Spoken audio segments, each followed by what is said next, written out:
Imagine 3 foster sisters, a cruel foster mother, and a body buried under the house.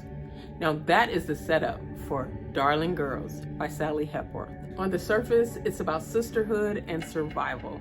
But dig a little deeper, and it's about manipulation, trauma, and secrets you never see coming. Let's talk about it. Welcome back to Murder, Mystery, and Me. It's your girl, Steffi. Let's get into Darling Girls by Sally Hepworth.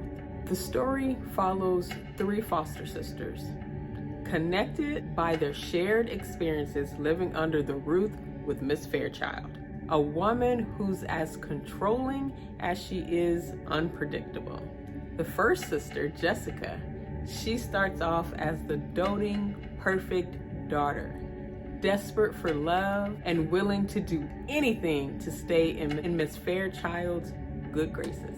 Then comes my girl Norah. Now Norah is a fighter who's seen entirely too much in her young life. So you better believe she's not gonna take Miss Fairchild's abuse and neglect laying down. And finally, there's Alicia. Now my heart just tugged for Alicia. She gets into Miss Fairchild's house under the premise as it's a temporary stay while her grandmother's in the hospital.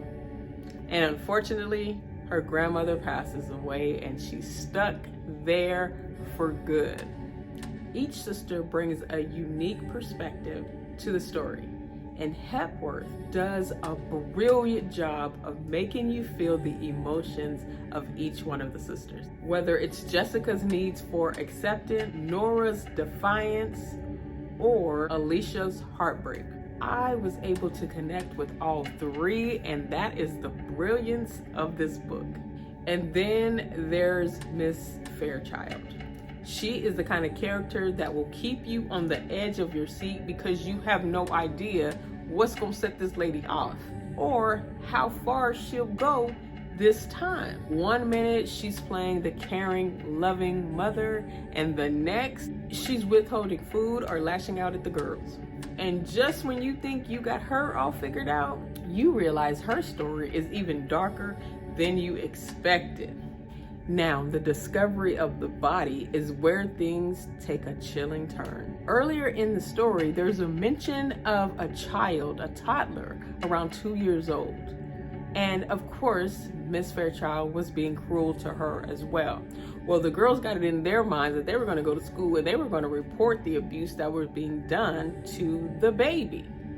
Well, it just so happens that at the time they report her and the police get to the house, all signs of the child have been wiped clean and there is no record of that child being there. The child disappears without a trace, y'all. So when I read that a body showed up buried underneath the house, I immediately thought, there go Amy.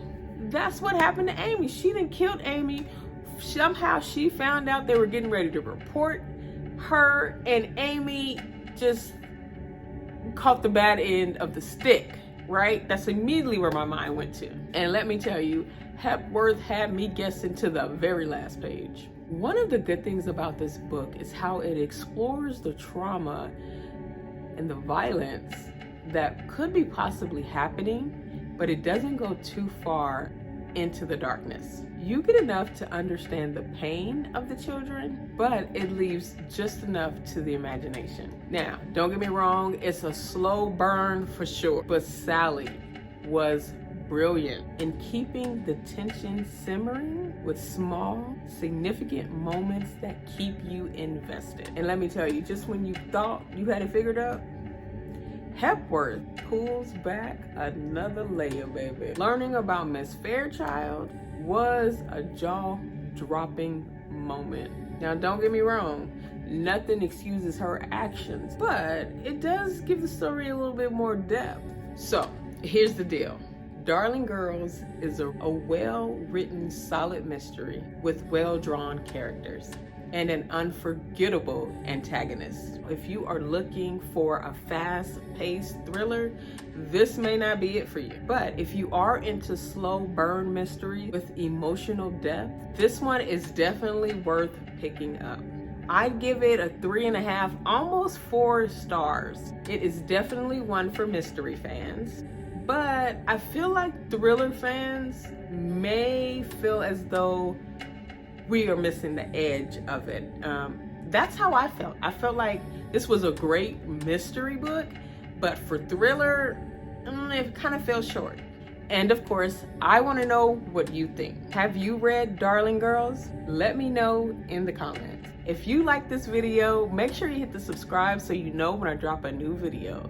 That's it for Murder Mystery and Me. Thanks for joining me. I'll see you in the next mystery.